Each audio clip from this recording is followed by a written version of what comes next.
तो देखो, हमने ना दो पढ़े हैं अभी, डोबेरिनर और न्यूलैंड। तो इन दोनों ने क्या किया था, बेसिस माना था एटॉमिक मास को, कि एटॉमिक मास को हम बेसिक मानते हैं और एलिमेंट्स को increasing order of atomic mass में रखते हैं।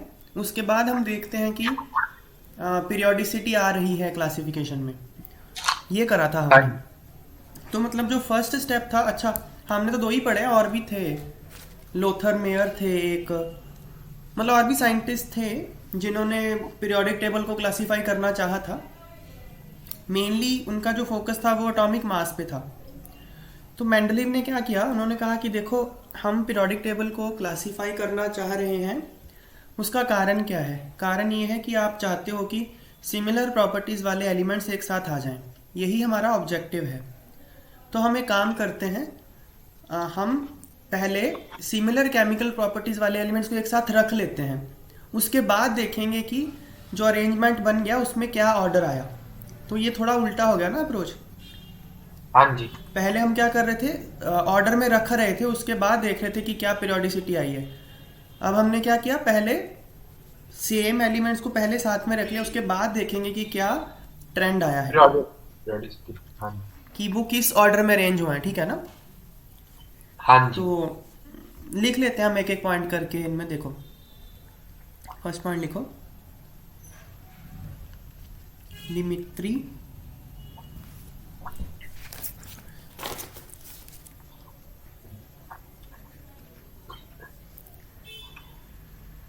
इरानोविच Mendeleev.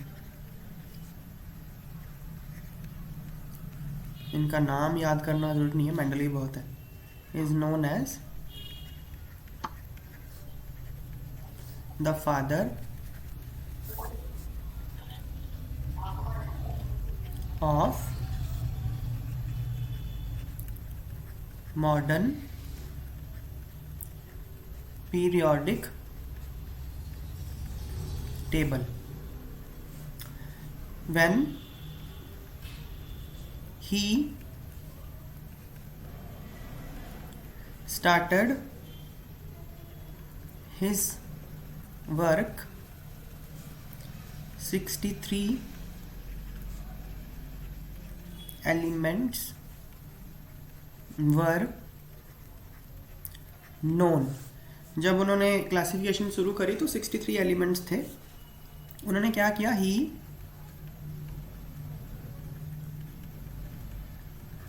Examined the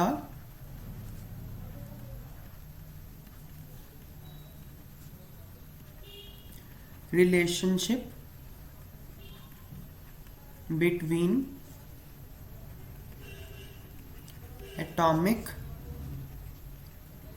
masses of elements and their physical and chemical properties. तो उन्होंने एटॉमिक मास और प्रॉपर्टीज के बीच में रिलेशन को पता किया। तो फिर लिखो, among the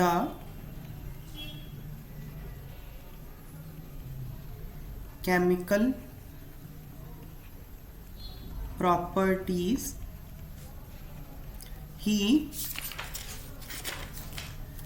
concentrated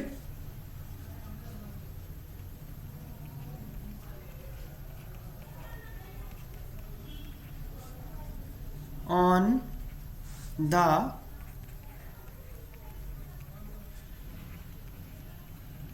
compounds formed by elements with oxygen and hydrogen. Sir थोड़ा कलर करो, आप तो पूरे पेज ही टपा सकते हो। ठीक ठीक है, यहाँ पे ठीक है, Yes, sir. as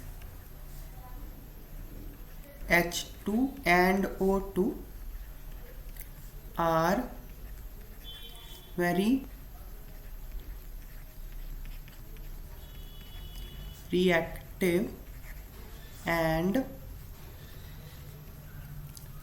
form compounds with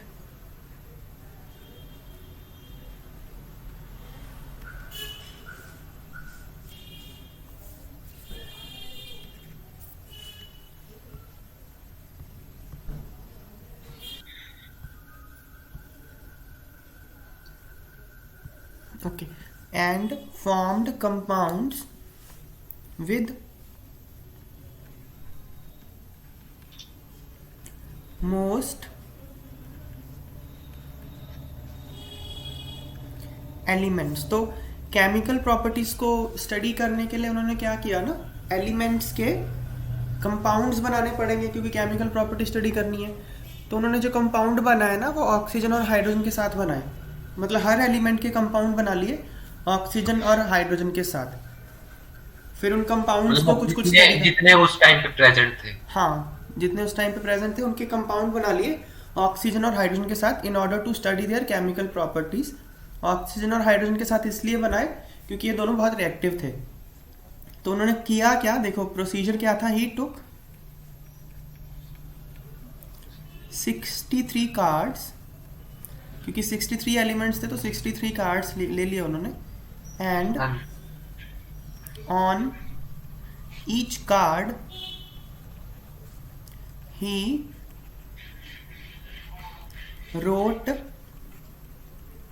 down the properties of one element।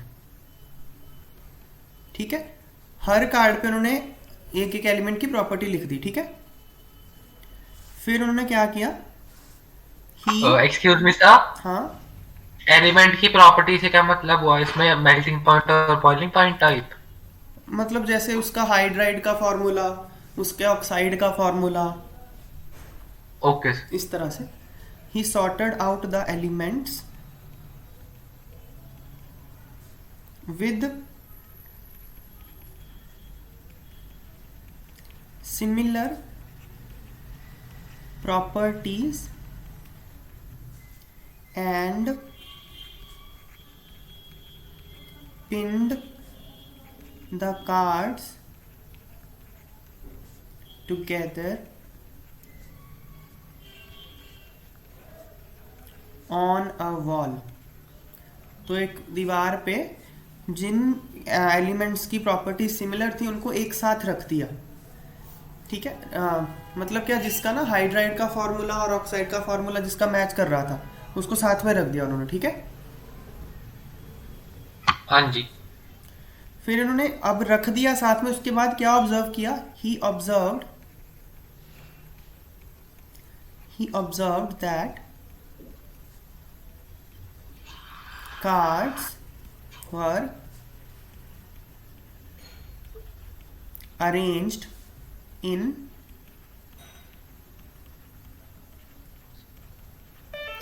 increasing order of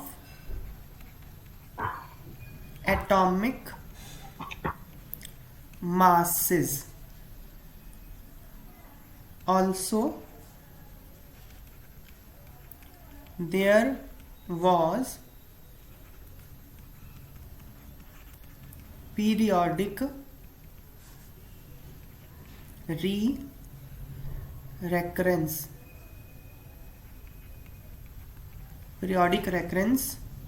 of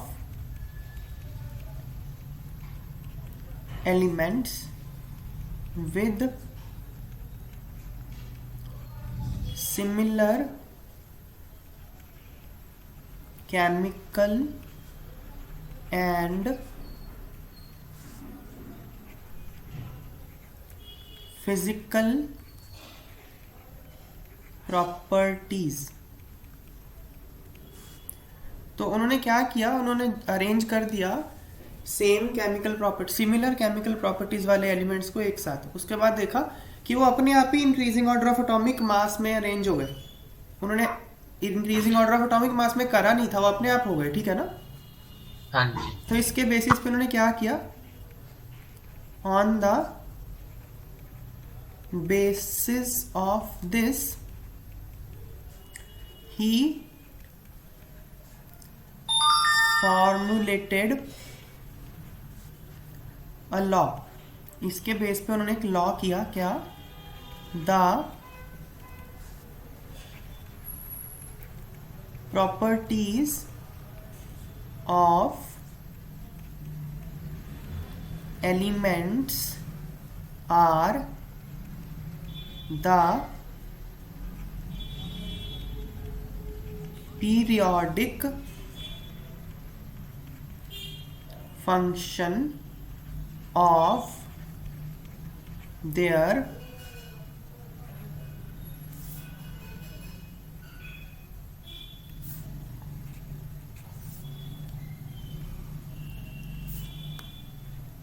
atomic masses। तो इसके बेस पर उन्होंने लॉ क्या दिया कि properties of element are periodic function of their atomic masses.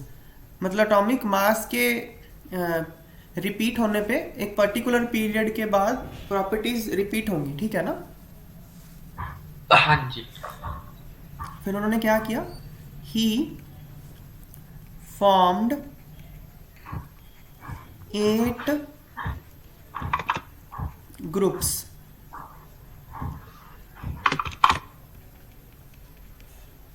vertical lines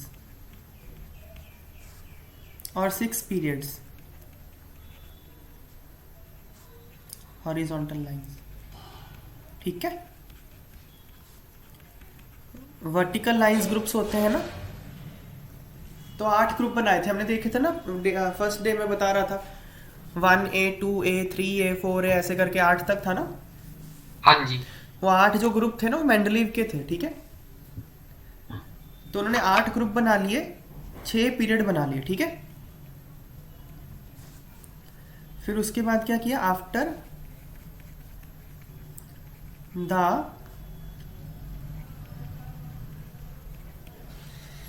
discovery of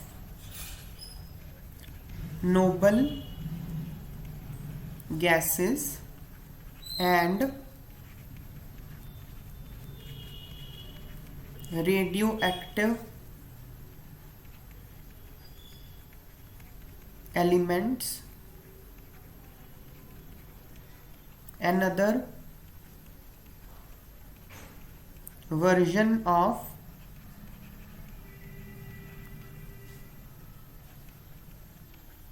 Mendeleev's periodic table was published in 1905। तो original जो था पीरियोडिक टेबल, उसमें नोबल गैसेस नहीं थे और रेडियो एक्टिव एलिमेंट्स नहीं थे। जब वो डिस्कवर हो गए तो फिर उसको ऐड कर दिया, ठीक है। तो ग्रुप 0 में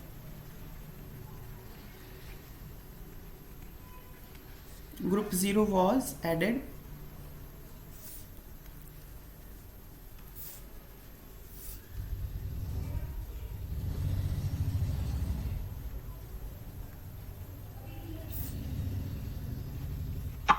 सर ग्रुप 0 अभी नहीं है क्या? अभी भी है? होगा, हम देखेंगे ना टेबल तो वहां ग्रुप 0 होगा मेंडलीव में। अच्छा, मेंडली। नोबल गैसेस को ग्रुप 0 बोल दिया था। और 7th पीरियड, फिर ओरिजिनल में 6 थे लेकिन 7th period was added for